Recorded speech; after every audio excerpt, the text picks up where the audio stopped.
João capítulo 11. Eu queria que você lesse comigo, que nós lêssemos aqui, João 11. A gente vai ler do versículo 20. Vamos ler do versículo 20 ao versículo 25. 20 ao 25. E aí, depois nós iremos orar, você vai se assentar e depois eu vou ler a história toda, com você já sentado, descansando. Amém? João capítulo 11, versículo 20. Acompanhe comigo aí na sua Bíblia. Se você notar alguém do seu lado aí sem a Bíblia, compartilhe aí a Bíblia. Leiam juntos.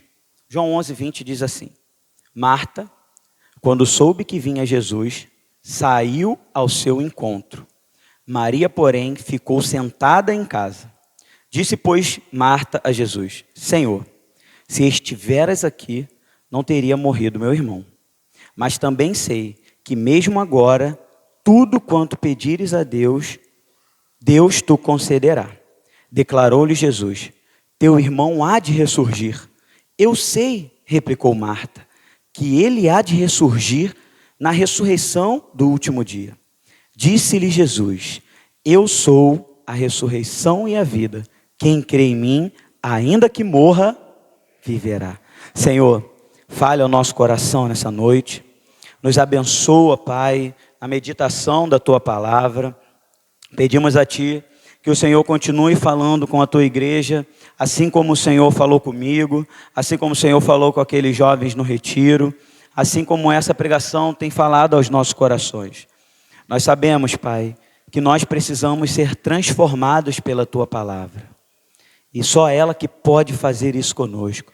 Transformar a nossa mente, transformar o nosso coração, mudar o rumo que nós estamos levando a nossa vida.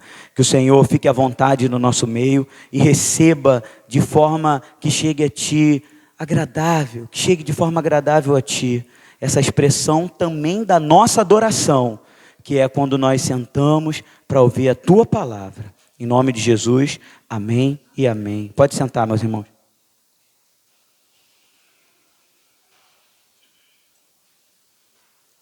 Como nós comentávamos aqui antes, no retiro é um pouco diferente. No retiro a gente tem aquele tempo maior aí, né, da pregação. Então a gente fica um pouco mais à vontade. E parece que aqui na igreja a gente fica até mais nervoso. Estou até minhas costas todas suadas aqui. A gente parece que fica até mais nervoso. Mesmo já tendo sido uma pregação que nós falamos no retiro. Mas, para contextualizar, e quando nós entrarmos de fato no tema da mensagem, porque antes eu faço uma introdução, eu não vou fazer como eu fiz no retiro, mas só para você entender, no retiro a gente distribuiu um papel, pedimos para os jovens anotarem algumas coisas, né? Mas enfim, e eu falei com os jovens que quando a gente pensou no tema do retiro, como foi falado pelo Bruno aqui de manhã, eu tinha pedido ao Senhor direção para uma palavra para o retiro, para o que fosse pregado no retiro em relação àquele tema, algo que falasse ao nosso coração. E eu fui estudando, lendo a Bíblia, porque, meus irmãos, quando eu peço inspiração a Deus assim, para uma palavra, eu não peço e fico esperando, não. Eu ainda acho que eu não estou com essa fé ainda toda. Eu peço e já começo a ler a Bíblia, ler os textos, e aí o Senhor fala conosco. E foi isso que fez. E eu até anotei, foi isso que o Senhor fez. Eu até anotei, eu me lembro, que no dia 19 de dezembro de 2023, eu falei com os jovens lá na igreja, às 11h29, depois que eu já estava pensando na pregação, o Senhor me direcionou para um novo rumo a respeito da mensagem. E aí, eu fui ler esse texto, ler essa passagem, e Deus falou tremendamente ao meu coração, de forma muito, muito especial, e falou com os jovens também no nosso retiro. E aí, antes de falar da pregação, eu perguntei para os jovens o que eles achavam que era uma pessoa doente. E aí, nós tivemos, eu falei com eles que eu pesquisei sobre isso, sobre o que é doença, e vou passar muito rápido aqui, gente, por essa parte. Como eu falei no retiro, a gente tinha mais tempo. E aí eu fiz essa pergunta e eu já dei a resposta. Acho que tem, não tem, Zé? O que é uma doença? O que é uma doença? E a resposta está lá, ó. Alteração biológica do estado de saúde de um ser, homem, animal e etc., manifestado por um conjunto de sintomas perceptíveis ou não.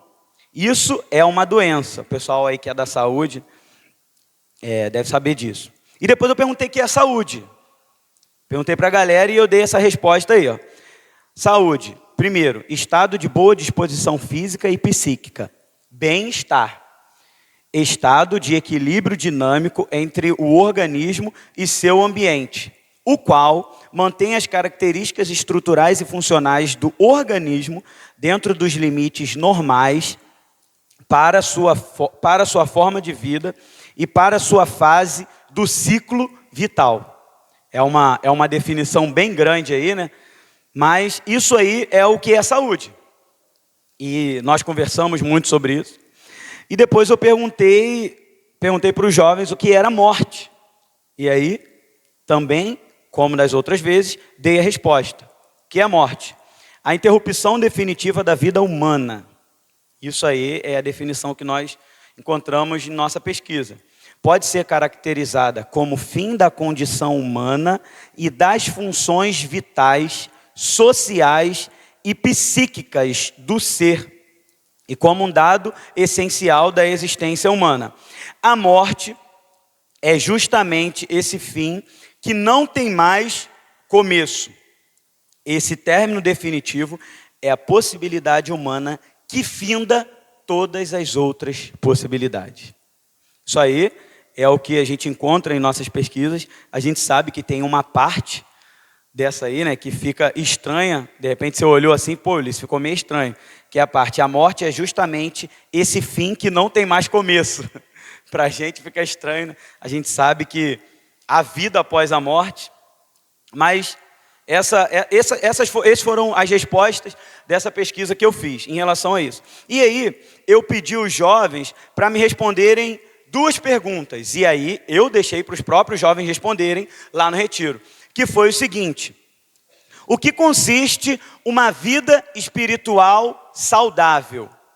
E aí, os jovens responderam em que consistia uma vida espiritual saudável. E, gente, falaram muitas coisas. Uma pessoa saudável é uma pessoa que ora, é uma pessoa que lê a Bíblia, é uma pessoa que tem fome e sede da palavra de Deus, é uma pessoa que ama a comunhão, é uma pessoa que evangeliza. Uma série de coisas os jovens falaram e falaram muito bem, responderam muito bem. E depois eu fiz uma outra pergunta: em que consiste uma vida espiritual doente? E aí os jovens também me responderam lá no retiro, em que consistia uma vida espiritual doente. E aí nós temos uma contrapartida à resposta anterior. Se uma pessoa saudável tem fome e sede, uma pessoa doente, já falaram, muitos jovens falaram, não, uma pessoa que não tem fome e sede. E aí você vai pescando, já vai olhando para a sua vida. Tem fome e sede da palavra? Tem fome e sede da oração? Tem fome e sede da comunhão? Tem fome e sede? E aí os jovens foram me falando uma série de coisas que uma pessoa doente espiritualmente ou fazia ou não fazia porque estava doente. E aí depois disso, eu entreguei um papel para os nossos jovens, não estamos fazendo isso aqui, e pedi para eles escreverem no papel como estava a vida espiritual deles.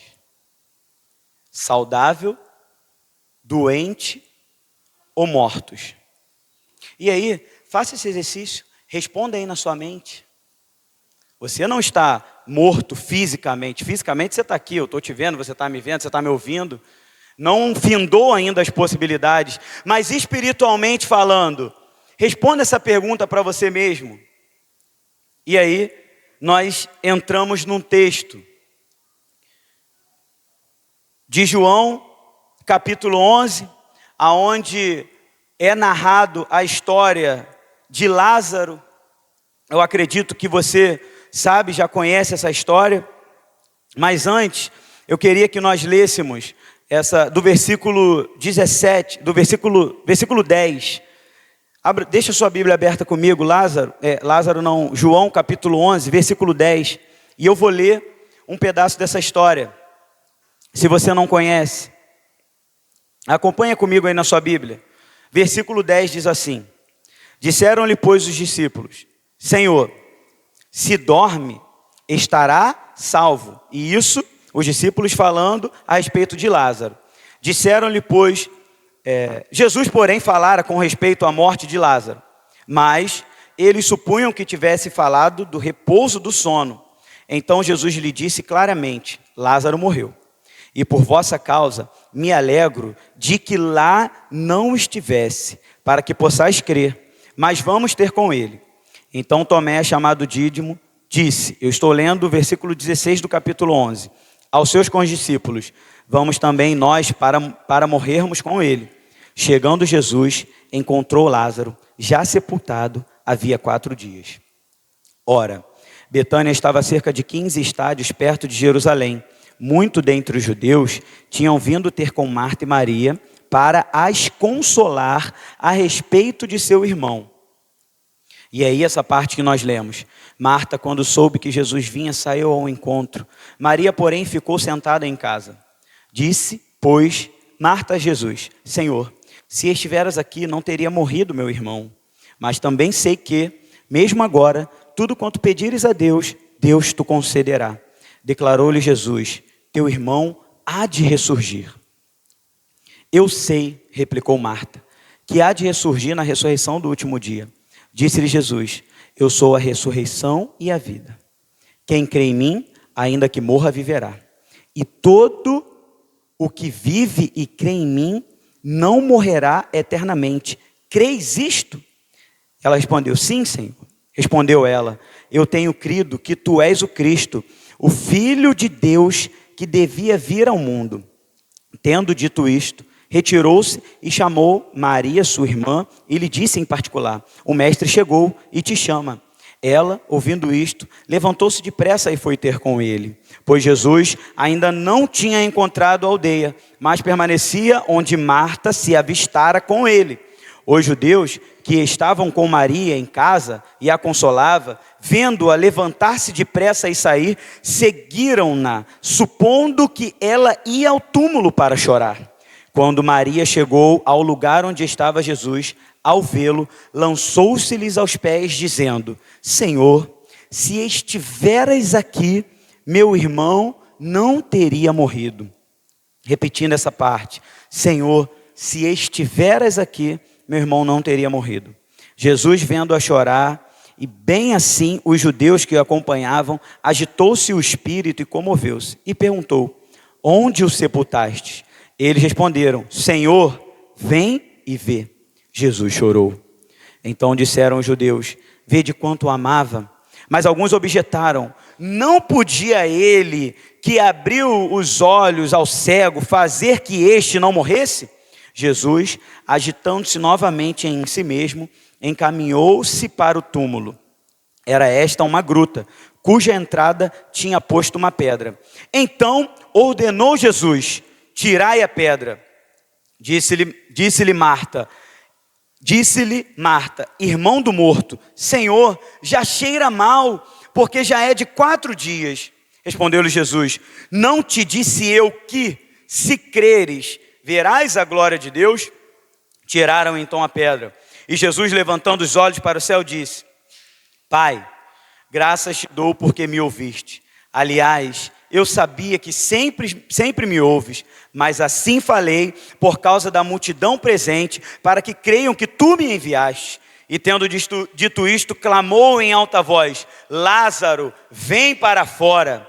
Saiu aquele que estivera morto, tendo os pés e as mãos ligadas com ataduras e o rosto envolto num lenço. Então lhes ordenou Jesus: desatai-o e deixai-o ir. Muitos, pois, dentre os judeus que tinham vindo visitar Maria, vendo o que fizera Jesus, creram nele. Outros, porém, foram ter com os fariseus e lhes contaram os feitos que Jesus realizara.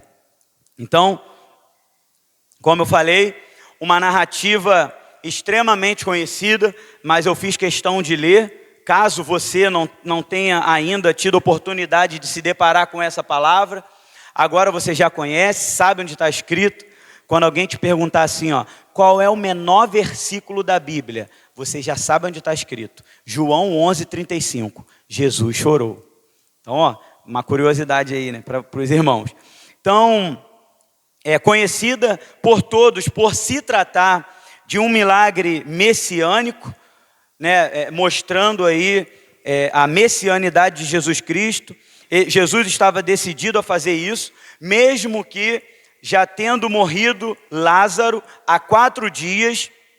E eu falei para os irmãos aí, se vocês não sabem, quem estava no retiro, só quem estava no retiro, pergunta para a pessoa que está do lado assim, se essa pessoa não estava, é claro, de que Lázaro morreu? Pergunta para ela, vai, pergunta aí. Só quem estava no retiro, pergunta para a pessoa que está do lado. A pessoa respondeu? Respondeu? Uma curiosidade, né? Eu pesquisando sobre isso, Lázaro morreu de hanseníase, que antigamente tinha o nome de lepra, também chamado de lepra. E aí eu até falei com o pessoal, né, que ficou conhecido o mal de São Lázaro. Não sei se você já ouviu falar, né, mas o pessoal que é mais antigo aí, o mal de São Lázaro, que é o quê? A lepra. Então, ele fica doente, suas irmãs Marta e Maria mandaram uma mensagem até Jesus. E depois você pode ler isso no versículo 1, diz, ó, estava enfermo Lázaro de Betânia, aldeia de Maria e sua irmã Marta. Esta Maria, cujo irmão Lázaro estava enfermo, ainda Lázaro estava enfermo, era a mesma que ungiu com bálsamo o Senhor e lhe enxugou os pés, ele enxugou seus cabelos. E olha o que está escrito no 3, ó. Mandaram, pois, as irmãs de Lázaro dizer a Jesus, Senhor, está enfermo aquele quem amas. Então, elas mandam essa mensagem da enfermidade de Lázaro a Jesus. E meus irmãos, a mensagem chegou até Jesus. Depois você pode continuar a história, no versículo 4 já começa dizendo, ao receber a notícia, Jesus disse. Então, a mensagem chegou até Jesus. E aqui eu queria que você prestasse muita atenção. Jesus, ele não respondeu de imediato, mas a mensagem chegou até ele. Jesus, ele não atendeu na hora, mas a mensagem chegou até ele. Ele não fez exatamente como as pessoas esperavam. Tanto que depois lá na frente tem um questionamento. Ele não curou o cego? Por que ele não curou Lázaro? Não, então, ele não fez exatamente, mas a mensagem chegou até Jesus. E aí nós conversávamos no nosso retiro. De repente, você está levando alguma coisa para Deus. Você está passando por uma situação e está levando isso em oração e parece que Deus não está te ouvindo, não está respondendo. Mas lembre-se, a mensagem dessa doença chegou até Jesus. E a Bíblia mostra isso para cada um de nós. O fato de a resposta não ter chegado como eles esperavam, ou na hora que eles esperavam, não quer dizer que essa mensagem não tenha chegado até Jesus. E aí, o texto mostra, a própria Marta fala isso, Jesus, aquele quem o Senhor ama, aquele quem tu amas. Isso deixa para nós que Jesus amava aquela família. Ele amava a família de Marta, de Maria, de Lázaro. E depois, se você, estudando a Bíblia aí, na sua devoção, ou no seu plano de leitura anual, você vai ver que Jesus ele foi várias vezes em Betânia. Inclusive, se hospedou nessa casa por várias vezes, nesse período que ele ficou em nosso tempo aqui na terra. Então, nesse pouco tempo, nesses 3 anos aí e alguns meses que ele ficou aqui, nesse tempo que ele tinha, foi um tempo curto, a gente sabe que foi um tempo curto, mas ele foi visitar essa família algumas vezes, visitou Lázaro, visitava Marta e Maria, e me parece que Jesus, ele colocava no seu itinerário parar naquela casa. Não parece... A Bíblia não dá a entender, e depois você pode pesquisar nas outras passagens, que Jesus chegava ali por acidente. Não, parece que Jesus colocava no itinerário dele passar ali, repousar naquela casa, estar com as pessoas que ele amava. E é por isso que algumas coisas que nós lemos nesse texto parecem ser tão difíceis de engolir. Porque o texto dá a entender, sim, diz claramente que Jesus amava aquelas pessoas ali, mas na hora que eles mais esperavam, na hora que eles mais desejavam, na hora que eles mais necessitavam. E aí nós temos uma frase de Marta, ratificando isso que eu estou dizendo. Ela fala para Jesus: Jesus, aquele quem tu amas está enfermo. E eu lembro que eu falei no retiro, né, conversando com os jovens, só faltou Marta olhar mandar os mensageiros falarem para Jesus assim, ó, a vida para Jesus, que é aquele que ele diz que ele ama. Só faltou Marta falar isso. Imagina, Jesus, aquele que o Senhor diz que ama, parecendo que ela queria dar uma apressada em Jesus, porque o irmão dela estava enfermo. Mas aí ela fala para Jesus, aquele que o Senhor diz que ama, aquele que tu amas está doente. Só que Jesus não aparece, mesmo amando muito. Fala para a pessoa que está do seu lado, Jesus não apareceu, mesmo amando muito. Pelo menos não na hora, pelo menos não naquele momento aí. E ainda depois, você pode ler na sua Bíblia, no versículo 15, ele manda dizer que ele não foi, porque ele tinha propósito, inclusive ele estava contente por isso. Pode olhar na sua Bíblia, versículo 15 está dizendo isso. Jesus estava contente de não ter ido lá naquele momento. É esquisito, meio estranho, né? Eles mandam a notícia de que Lázaro estava doente, Jesus não vai, dizendo que amava aquela família, ainda disse que estava contente por não ir naquele momento ali. Por isso que eu falei que tem algumas partes que são meio complicadas, mas você vai entender, nós iremos entender, em nome de Jesus. Parece um pouco difícil para nós, quando olhamos esse texto, imaginarmos e tenta se colocar no lugar daquelas pessoas, aquele que disse que nos ama, que tudo pode fazer por nós, no momento que elas pediram, não fez, e ainda disse que não iria porque tinha um propósito. O que a gente aprende até agora? Que o silêncio de Jesus não quer dizer que ele não nos ama. O silêncio de Jesus, até aquele momento ali, não era prova de que Jesus não amava Marta, Maria e Lázaro. Ele amava, e a escritura está clara, mas foi o momento em que ele ficou em silêncio. Jesus, nós vemos na Bíblia, em João diz que Jesus amou o mundo de tal maneira, nesse mesmo livro que nós estamos lendo, João 3,16, tal maneira é algo que a gente não consegue medir, e também é esse amor que ele expressou aqui por essa família. E aí a gente não entende uma resposta dessas que foi para os mensageiros: espera. Só que Jesus não precisava provar para aquelas pessoas ali que ele amava. E nós hoje devemos acreditar que ele nos ama, porque ele já provou isso para nós. E ele já tinha deixado claro para aquelas pessoas ali. Então, o tempo passa e Lázaro morre. E agora, após Lázaro ter morrido, Jesus diz que vai voltar para a Judéia. Depois diz que vai voltar para Betânia. Só que, pouco tempo antes, Jesus havia sido expulso daquele lugar. Havia sido expulso da Judéia, ameaçado de ser apedrejado. Ele e os seus discípulos. E aí, os próprios discípulos, com medo de serem apedrejados, falaram para Jesus: não, Jesus, se Lázaro está dormindo, para que nós vamos voltar para lá? E essa frase aí, ela não está relacionada à morte, ou o fato deles especularem que Lázaro estava dormindo. Eles falaram isso porque eles não queriam voltar para a Judéia, porque eles tinham sido ameaçados de serem apedrejados lá. Então eles falaram para Jesus: se ele está dormindo, deixa ele descansar. A Bíblia fala sobre isso. Nós lemos aí a passagem, deixa ele descansar, já que ele está dormindo. Por quê? Porque eles estavam com medo. Mas Jesus fala isso para eles. Jesus deixa claro, ó, Lázaro não está dormindo. Lázaro está morto. Lázaro havia morrido.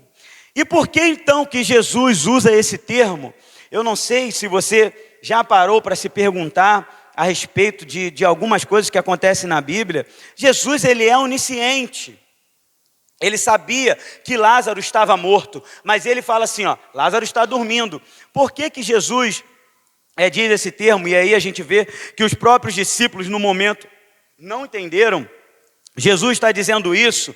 Jesus está deixando claro ali para todos, para os seus discípulos, e deixando claro para nós também, que esse termo dorme, inclusive, foi o mesmo termo que ele usou para a filha de Jairo, para a filha daquele centurião do rei, que é o termo dorme. Ele fala que ela estava dormindo, mas todos já sabiam que ela já estava morta, que a menina já estava morta. É o mesmo termo que Jesus usa. O que Jesus está querendo mostrar para a gente?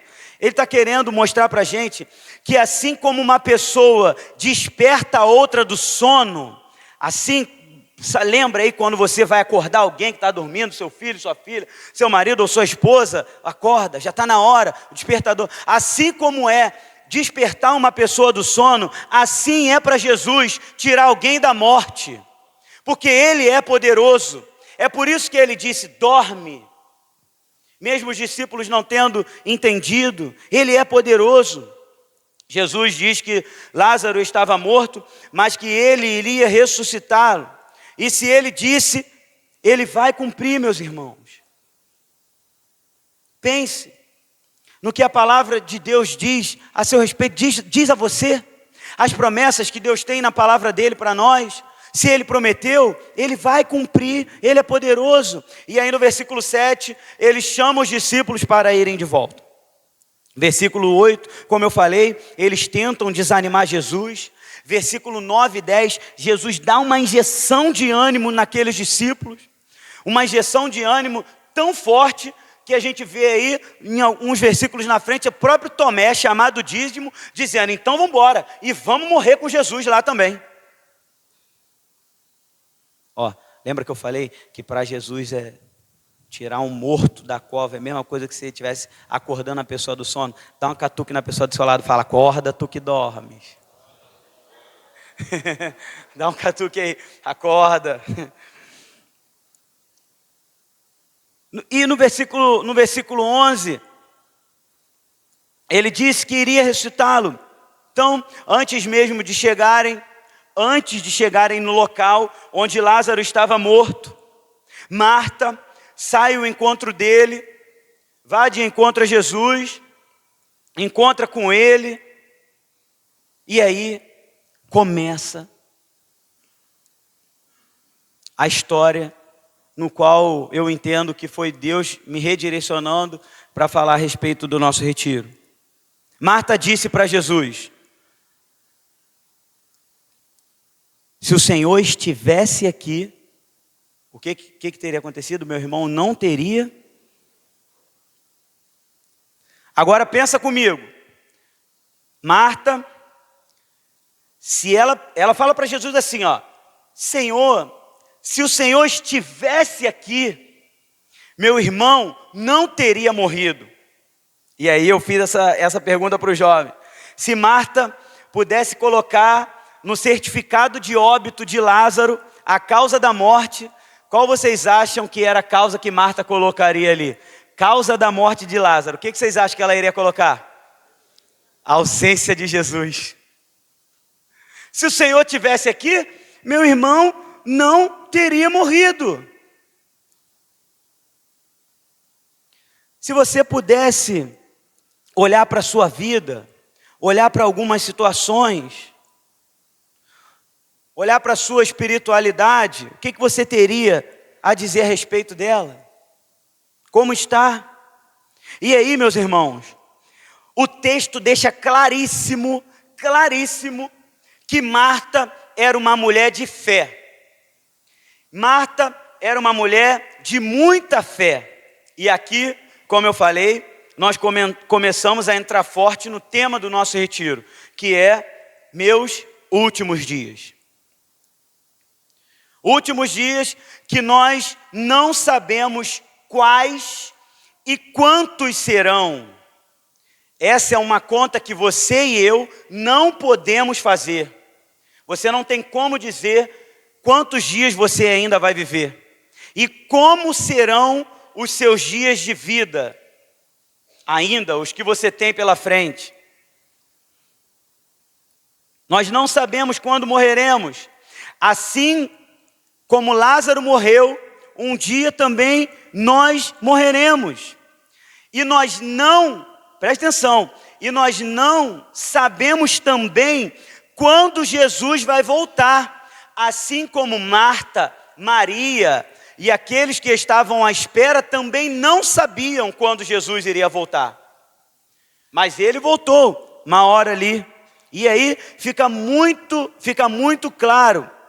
E parece que isso acontece conosco também, que muitos de nós, assim como Marta estava fazendo, e você vai entender, parece que estamos colocando a nossa fé no lugar errado, assim como Marta estava fazendo. E aqui, presta atenção, o que eu falei antes, eu não volto atrás. Marta era uma mulher de fé, sim. Ela tinha fé no Senhor, ela coloca a fé em Jesus, porém, a fé de Marta está conjugada no tempo errado. A fé de Marta está no tempo errado. Olha o que ela fala para Jesus: se o Senhor estivesse aqui, meu irmão não teria morrido. Estivesse está em qual tempo? Passado. Marta estava conjugando a fé dela no passado. Foi isso que ela fez. E depois nós vemos um exercício que Jesus faz com Marta para colocar a fé dela no lugar certo. Jesus sabia onde Lázaro estava. Jesus sabia, mas mesmo assim ela vai ao encontro de Jesus e ele pergunta: aonde está Lázaro? Aonde está Lázaro? E parece outra vez uma coisa muito estranha. Porque Jesus sabia onde estava, mas mesmo assim ele pergunta: e por que acontece isso? E aqui parece que Jesus começa a animar a fé de Marta e trazê-la para a direção certa, trazê-la para o tempo certo, colocar a fé de Marta no momento certo. Porque, como eu falei, a fé dela estava no passado, só que Jesus, ele não podia deixar a fé de Marta lá atrás, no tempo errado, no passado. E é assim que muitos de nós fazemos, muitas vezes. Por que o Senhor já não fez? Se o Senhor tivesse aparecido, se o Senhor tivesse manifestado, se o Senhor no passado. E Jesus faz esse exercício com Marta. Muitos de nós, e parece que as pessoas estão vivendo assim, achando que Deus não pode resolver mais, porque essa afirmação de Marta parece isso. Se o Senhor tivesse aqui, o Senhor teria resolvido isso antes. E por que Jesus não fez antes? Ele até poderia fazer, mas nós vemos aqui que ele estava colocando a fé de Marta no tempo certo, e dizendo para Marta, e dizendo para nós hoje, que uma fé no passado não resolve nada. Uma fé genuína no tempo errado não resolve nada. Sabe por quê, meus irmãos? Porque Jesus estava ali agora, naquele momento Jesus estava ali. O passado já tinha passado. E Jesus estava ali com ela, diante dela. Diante dela. E eu acredito que Jesus está aqui no nosso meio, diante de nós. Em nome de Jesus. E ela crê, e ela não crê no presente. Ela crê no passado. E ela não crê nas palavras que Jesus disse para ela ali. Essa palavra que Ele próprio da sua boca diz que faz tudo acontecer. Ele disse isso para ela. Não importa, eu não sei como você chegou aqui hoje, não importa quais problemas, dificuldades, quais sejam as densas trevas que possivelmente você esteja passando. Não importa se você olha para a sua vida e note morte espiritual e perceba que não tem saúde, mas Deus pode fazer um milagre, porque Ele está aqui agora, em nome de Jesus. Nós não podemos achar que nossa fé dá poder para Deus fazer alguma coisa. Não é isso que acontece, meus irmãos. Não é isso. Mas a nossa fé nos dá poder de receber aquilo que Deus já fez por nós e aquilo que Ele pode fazer. Ele é poderoso. Ele é poderoso. A palavra de Deus não é qualquer coisa. Mesmo que pareça que nada vai acontecer, a palavra de Deus, ela pode fazer tudo. Ela pode fazer tudo. Nós vemos na sua palavra que sem fé é impossível agradar a Deus. E a gente aprende com esse texto que a fé no tempo errado não nos faz acreditar no milagre. O que está acontecendo na nossa vida não quer dizer que Ele não possa fazer. E o que Ele não fez antes na nossa vida não muda o que Ele pode fazer agora. O que Ele pode fazer por nós agora. Nós não podemos ficar presos no passado, em nome de Jesus. E aí Ele vai, como fez com os discípulos anteriormente, animando a fé de Marta. Olha o que diz no verso 23. Acompanhe comigo aí na sua Bíblia, versículo 23. Declarou Jesus: teu irmão há de ressurgir. Ele disse isso. O teu irmão, Marta, ele vai ressuscitar. Só que aí vem a resposta de Marta. E presta atenção, mais uma vez, o que acontece no texto? Versículo 24. Acompanha comigo aí na sua Bíblia. Versículo 24. Depois que Jesus fala para ela: o seu irmão há de ressurgir, no 23, ela responde para ele: eu sei, replicou Marta, que ele há de ressurgir na ressurreição do último dia. Agora presta atenção, como o local que a nossa fé está hospedada é extremamente importante. Note, antes a fé de Marta estava onde? No passado. Se o Senhor estivesse aqui, meu irmão teria ressuscitado. Ou não teria morrido. E agora, Jesus fala para ela: Marta, seu irmão há de ressurgir. O que Marta faz? Eu sei que ele vai ressurgir. Só que quando que ele vai ressurgir? No último dia. E esse eu sei que Marta diz aí, é uma das provas da fé de Marta. Porque esse eu sei, ele pode ser substituído por eu creio.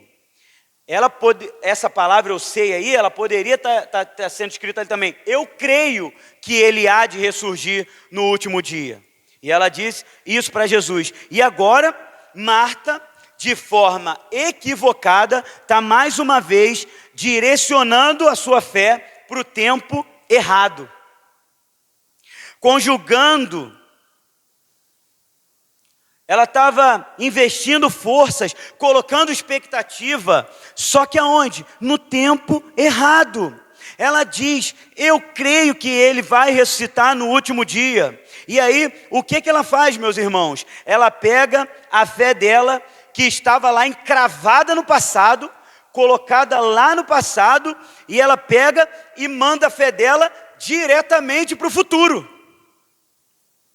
Novamente, colocando a fé no tempo errado. Que futuro é esse, Ulisses? Eu sei, Jesus, eu sei que ele vai ressuscitar. Ressuscitar quando? No último dia. Que último dia é esse? O dia da volta de Jesus Cristo. Esse é o último dia. E Marta está dizendo isso para Jesus. Sim, Senhor, eu sei, mas eu sei que ele vai ressuscitar no último dia, na ressurreição dos mortos. E aí, meus irmãos, algo que eu acho incrível na palavra de Deus, que parece que esse é um padrão de comportamento do nosso Senhor, Marta, Maria, muitos daqueles que estavam ali naquele momento já tinham visto muitas coisas que Jesus tinha feito. E aí, se você pegar a sua Bíblia, folhear ela para trás, você vai ver, Jesus já tinha visitado Nicodemos, naquele encontro que ele fala para Nicodemos, que a pessoa precisava nascer de novo, aqueles que o aceitassem, para entrar no reino dos céus. Ele fala, Jesus já tinha encontrado a mulher samaritana, dessa música que nós tanto cantamos aqui. Vários samaritanos já tinham sido convertidos pelo testemunho da filha da mulher samaritana. A gente vê Jesus, ele já tinha curado a filha do centurião do rei, aquela mesma que ele falou também, que dormia. Curado um paralítico no tanque de Betesda. Multiplicação de pães e peixes. Andado por cima das águas. Encontrado aquela mulher que tinha cometido flagrante adultério. Curado um cego de nascença. Jesus já tinha feito todas essas coisas. E eles sabiam dessas coisas. E parece que muito acontece conosco. A gente sabe do que Jesus pode fazer. Temos provas cabais do que Ele já fez na nossa vida. Que Ele fez naqueles que nos cercam. Mas parece que nós estamos colocando a fé no tempo errado. E isso foi algo que nós percebemos também nos nossos jovens, e eu não sei, pode ser que aconteça também com a sua vida, com a minha e com a sua vida. Isso pode estar acontecendo conosco hoje. Não, eu deixo isso mais para frente. Meu tempo vai chegar. Quantas vezes você não já questionou alguém que já de repente está desviado do evangelho, e você fala para a pessoa assim, quando que você vai voltar? A pessoa, quando o Senhor falar comigo, quando me tocar. Quantas vezes você não já ouviu? Conjugando a fé no tempo errado. E sabe quando o milagre vai acontecer na vida dessas pessoas? Se Jesus não tratar, ou de repente se Ele não te usar para redirecionar a fé dessas pessoas para o tempo certo, nunca. E era isso que estava acontecendo com Marta. Quando Jesus chamar, eu volto para a igreja. Depois eu largo isso que eu estou fazendo. Não, eu ainda vou continuar aqui. Quando o Senhor bradar forte no meu coração, eu largo esse pecado. Se Deus estivesse na minha vida, eu não teria feito isso. Agora, vamos esperar mais um pouco. E isso acontece, meus irmãos. E sempre que nós pensamos o que Deus pode fazer por nós, mas pensamos no tempo errado, seja no passado ou seja no futuro, sem pensar no que Deus estava ali agora ou está aqui no nosso meio agora, você está perdendo a oportunidade de crer no milagre. Agora pensa comigo, você que de repente você tem lá na sua casa aquelas caixinhas de promessas, que você tira assim, todo dia tem uma promessa. Aí eu pego e leio uma promessa. Que Deus vai fazer, vai fazer, vai fazer. Agora pensa comigo, você que conhece as promessas de Deus, você sabe aquilo que Deus pode fazer, aquilo que Ele prometeu através da palavra dEle, que vai fazer na nossa vida. Pensa comigo, sempre que a gente pensa numa promessa de Deus, e aí, se eu te perguntasse isso agora, fala uma promessa que Deus tem para a sua vida aí. De repente você pensaria numa série de coisas pautadas na palavra de Deus. Mas pensa comigo, se toda vez que você pensa numa promessa que Deus tem para você, se nós automaticamente não iremos, presta atenção, regressar ao passado, porque você vai lembrar quando Deus fez essa promessa. Na Bíblia está dizendo que lá atrás Ele me prometeu isso e isso. E prontamente, de forma automática, depois de você fazer esse regresso, você vai projetar a sua fé lá para o futuro. É automático isso acontecer. Eu sei que Ele prometeu. E se ainda não aconteceu, você vai falar assim, um dia Ele vai cumprir. Um dia Ele vai fazer. Um dia Ele vai realizar. Isso é automático. E para e pensa comigo. E de repente, quando você sair daqui, você tem uma missão, você tem o evangelho para levar para alguém. Agora pensa, quando nós pensamos nos nossos últimos dias, se é que você tem essa capacidade de pensar que você pode morrer amanhã, ou que Jesus pode voltar amanhã, mas pensando aí nos seus últimos dias, pensa se você não vai fazer automaticamente isso. Eu sei, aí você pensa na volta de Cristo, ou não, pensa na sua morte. Eu sei que um dia eu vou morrer. E quando você aprendeu isso? Você aprendeu isso lá atrás, você aprendeu isso no passado. Sua mãe te ensinou, seu pai, a vida, você foi vendo pessoas morrerem. Você fala, eu sei que um dia eu vou morrer, mas você fala que você vai morrer agora? Não, você fala, um dia eu vou morrer lá na frente, e que demore muito. Tomara que eu viva mais 100 anos, mais 200 anos, vai. Ou então, quando você pensa na volta de Cristo, quando nós pensamos na volta de Cristo, eu sei que Ele vai voltar. Ele já prometeu que um dia Ele vai voltar, mas você pensa que Ele vai voltar agora? Duvido. Você pensa que Ele vai voltar lá na frente, e principalmente nós jovens. E tem muitos jovens que até falam, ai, tomara que Jesus não volta, ainda não casei, não arrumei uma namorada, ainda não estou no emprego dos sonhos. Tomara que Jesus demore um pouco para voltar. Gente, tem muita gente. Você pergunta, você queria que Jesus voltasse agora? Ah, não, eu quero que Jesus volte, mas não agora. Ainda tem muita coisa para fazer.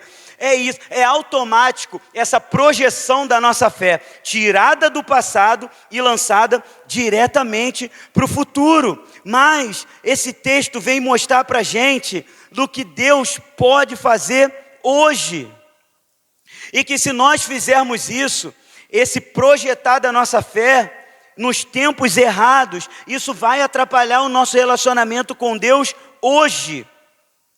Esta mudança de tempo, do passado para o futuro, pode ser altamente prejudicial, mesmo que a sua fé, a minha e a nossa fé, ela esteja em Jesus Cristo.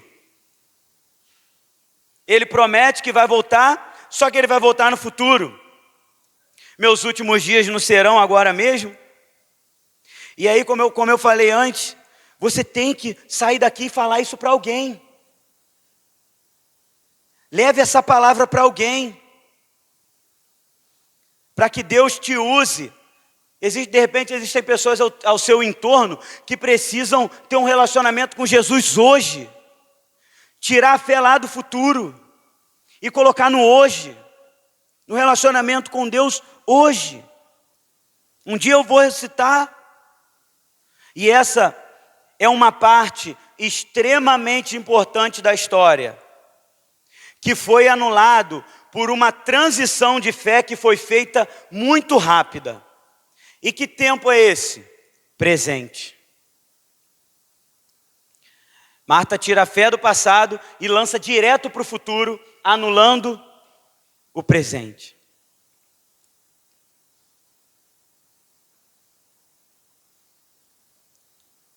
Não queira ter expectativas, preste atenção, e nós falamos isso no retiro.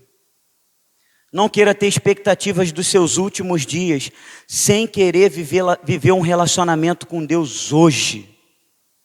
Sem querer viver um relacionamento com Deus no presente. Era isso que Jesus estava mostrando para Marta, e é isso que Deus está mostrando para nós. Se você diz que quer ir morar no céu, quer morar com Jesus, se você diz que você não quer ir para o inferno, quer receber os milagres do Senhor, não pense no futuro, pense no hoje. Se relacione com Deus hoje, porque amanhã pode ser tarde. Lázaro morreu. Lázaro morreu. Você não sabe qual vai ser o dia da sua partida. E por que nós não podemos conjugar a nossa fé no passado? Não sei se você já parou para se perguntar isso. Por que Marta não podia fazer isso? Porque o passado, nós não mudamos nada. Nós não temos poder de fazer nada no nosso passado, por mais que você tenha fé. E o futuro, nós sabemos. O futuro a gente também não pode fazer nada. E você sabe o que pode interferir o seu futuro? É o seu relacionamento com Deus hoje. Hoje é o nosso relacionamento com Deus hoje. Mesmo que você creia que Ele pode fazer, que Ele pode curar, que Ele pode ressuscitar. Mas nós precisamos nos relacionar com Ele hoje. A única maneira de alguma coisa mudar em nossa vida no futuro é vivendo o presente diferente. E o presente na minha, na tua vida, ele está acontecendo agora. E Deus está mostrando para nós, com essa passagem, com aquilo que Ele está falando para Marta e Maria, que Ele estava presente ali naquele momento. E por inspiração profética, eu te digo, meu irmão, Ele está presente aqui hoje. Em nome de Jesus, no nosso meio. O passado passou, o futuro é futuro. Ainda não chegou e você nem sabe o que vai acontecer no seu futuro, mesmo que você esteja projetando muitas coisas. E o que está diante de nós, como nós falávamos no retiro, é uma dádiva de Deus, é uma dádiva. É por isso que nós chamamos de presente. É o presente. Em nossos últimos dias, eu e você, meus irmãos, nós podemos viver o presente de Deus. Muitos não estamos vivendo o presente que Deus tem para nós hoje, por estarmos projetando nossa fé lá na frente. Projetando nossa fé numa realização futura. Eu não quero que você deixe de crer no que Ele prometeu para você, não. Creia que Ele é fiel e Ele vai cumprir. Mas que você viva um relacionamento com Deus hoje. E é isso que nós vemos no texto. Ele resgata a fé de Marta do passado, depois ele resgata a fé de Marta do futuro, traz a fé dela para o presente, porque ele está mostrando para a gente, para nós, para Marta, para Maria, para todos que ali estavam, que a fé só funciona no lugar certo. Fala para o seu irmão, a sua fé só funciona no lugar certo. Fala para ele, isso, fala para ele, para dar uma chacoalhada aí, dar um despertar. Nós sabemos que Jesus é o único que poderia fazer essa conjugação em todos os tempos. E na última parte da história, no versículo 25, depois, leia aí na sua Bíblia. Versículo 25 diz assim, ó, disse-lhe Jesus, eu sou a ressurreição e a vida. Leia comigo aí na sua Bíblia. Quem? Então nessa última e certeira tentativa, ele diz para Marta, eu sou a ressurreição e a vida. Eu sou a ressurreição e a vida. E note, meu irmão, que Jesus era o único que poderia ter dito, eu fui a ressurreição e a vida. Ele poderia ter dito isso, sabe por quê? Porque o Cordeiro foi imolado quando? Desde antes da fundação do mundo. Então ele poderia ter dito, eu fui a ressurreição e a vida. Ou então ele poderia ter dito, prefigurando o que iria acontecer mais na frente, como evidência do que iria acontecer um pouco mais na frente, que era a morte e a ressurreição de Cristo. Ele poderia ter dito assim, ó, eu serei a ressurreição e a vida. Mas não. Mas ele mostra para ela, Marta, o passado já foi. Marta, o presente você não tem como fazer nada. Você não tem poder para controlar o futuro. Mas Marta e aquelas pessoas têm Jesus ali no presente. E nós, jovens, nós que estamos aqui hoje e agora, Ele está no nosso meio. Em nome de Jesus, você pode dizer, lembra das perguntas que eu fiz no início? Você pode estar dizendo aí, mas Ulisses, no meu presente tem uma doença, no meu presente tem um pecado, no meu presente tem muita dor, no meu presente tem muito choro, tem muita tristeza, no meu presente tem morte, no meu presente tem luto. Mas eu te digo, meu irmão, o que Jesus disse para Marta, eu sou a ressurreição e a vida. Se tem luto, tem salvação também. Se tem dívida, tem provisão da parte de Deus. Aleluia. Ele diz para Marta, eu sou. Mostrando para ela, Marta, você precisa conjugar a sua fé no tempo certo.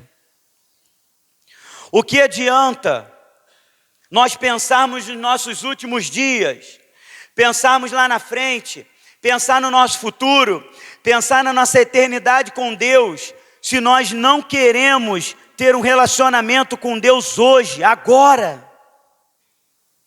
Então, que eu e você, que nós venhamos reagir ao agir de Deus agora, em nome de Jesus. Ele diz, eu sou a ressurreição e a vida. Aquele que crê em mim. E mais uma vez, colocando as coisas, os pingos nos is. Ele não disse, aquele que creu, ou aquele que crerá. Mas ele disse, aquele que crê no hoje, no presente, ainda que morra, viverá. E aí, esses dias, eu estava lendo minha apostila do seminário e, por incrível que pareça, estudando o panorama do Antigo Testamento, falou sobre esse eu sou.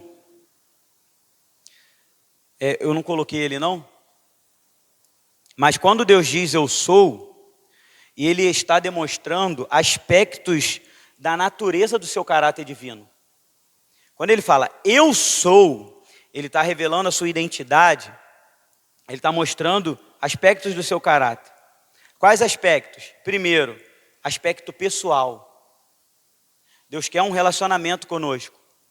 E esse relacionamento vai ser eterno, vai durar eternamente. Segundo, Ele está mostrando que Ele é eterno. E em terceiro, Ele está mostrando que Ele é autossuficiente. Eu não sei como você chegou aqui. Eu não sei qual é a sua expectativa para os seus últimos dias. Mas eu sei que Deus pode mudar a sua vida hoje. Fala para a pessoa que está do seu lado, de forma especial, Deus pode mudar a sua vida hoje. Em nome de Jesus. E parece que Deus não muda a maneira dele de agir. Foi o mesmo que ele disse para Abraão. Abraão, eu sou. Eu sou. E depois você pode ler João capítulo 8, versículo 58, falando sobre isso. Ele diz para Moisés, na sarça, Moisés, eu sou. Moisés, quando você chegar diante do povo, que o povo perguntar para você quem eu sou, o que você vai dizer? O eu sou.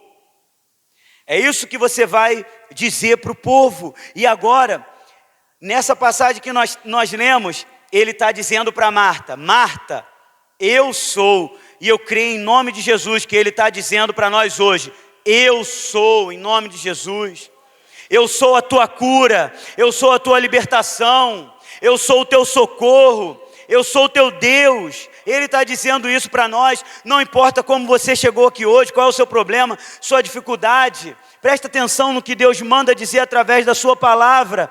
Eu sou o que sou. Aleluia. Isaías 43 fala sobre isso, versículo 13.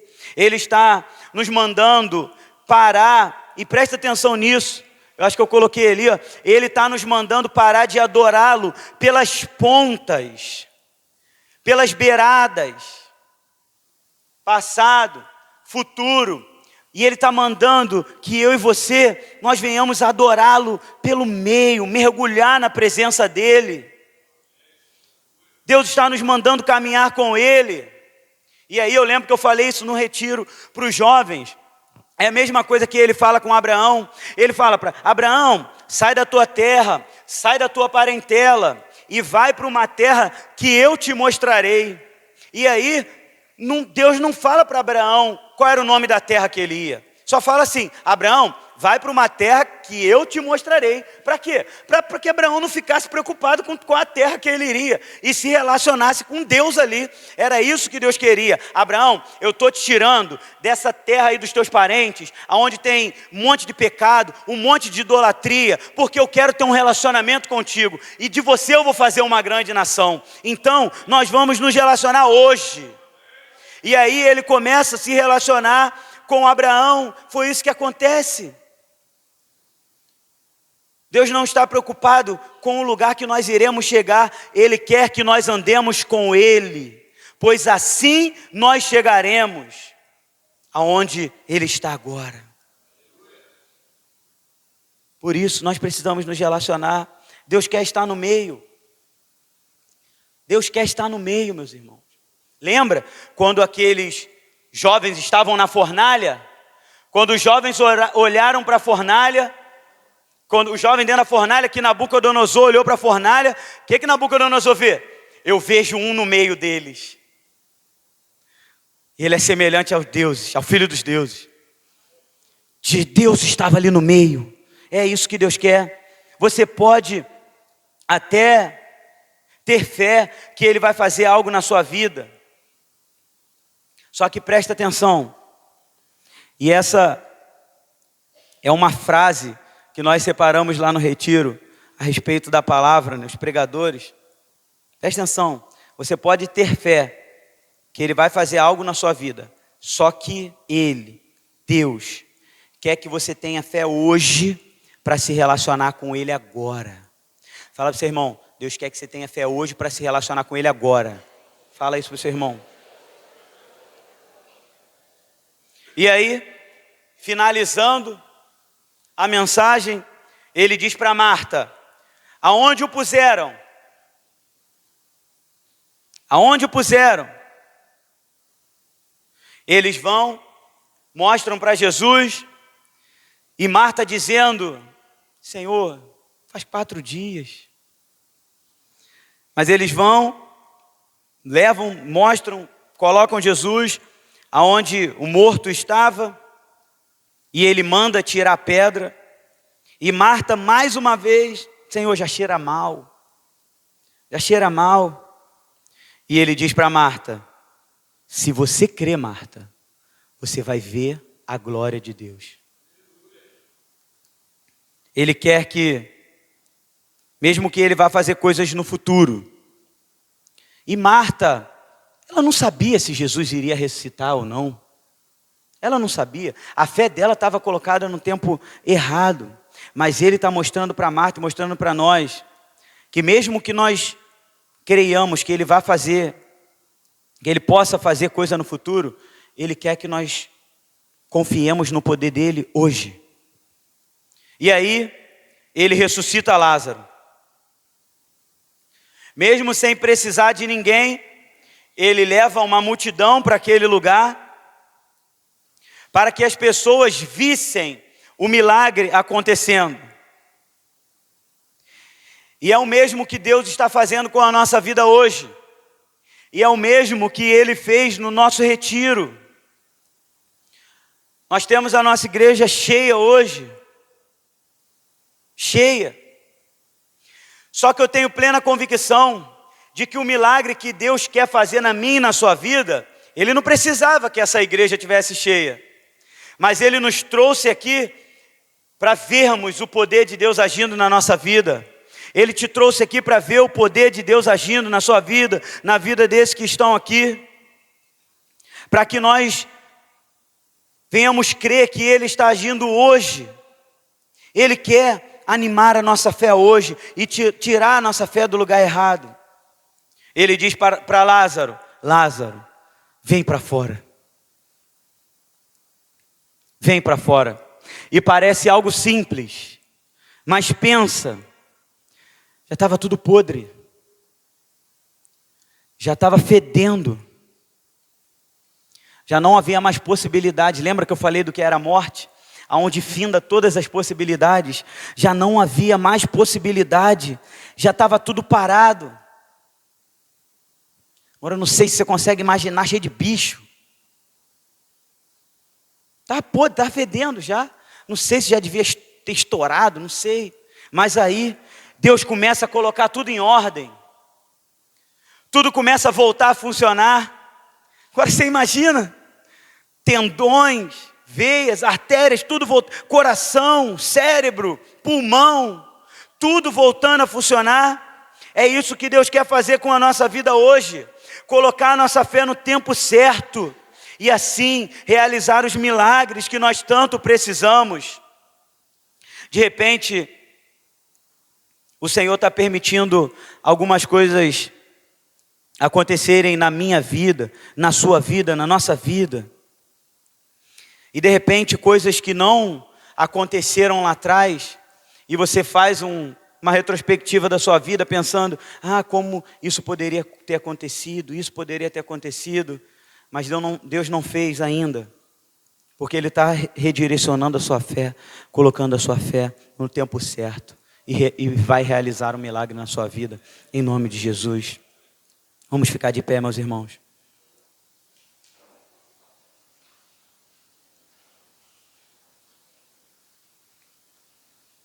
Pedir os músicos para subirem.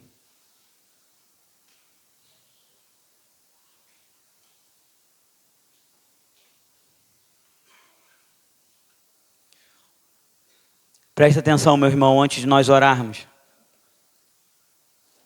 A palavra de Deus diz, depois que Jesus manda tirar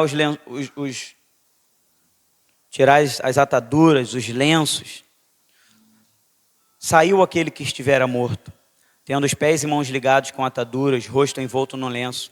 Então lhes ordenou Jesus, desatai-o e deixa-o ir. Versículo 45, muitos, pois, dentre os judeus que tinham vindo visitar Maria, vendo o que Jesus fizera, creram nele. O milagre que Jesus quer fazer na nossa vida, quer fazer na sua vida, você que nos visita hoje, você que está aqui, você que estava afastado do Evangelho, você que reconhece que está doente espiritualmente falando, você que reconhece que está morto espiritualmente falando, eu creio, meu irmão, que o milagre que Deus quer fazer na sua vida, o milagre que Deus quer fazer na nossa vida, vai fazer com que as pessoas creiam nele, em nome de Jesus.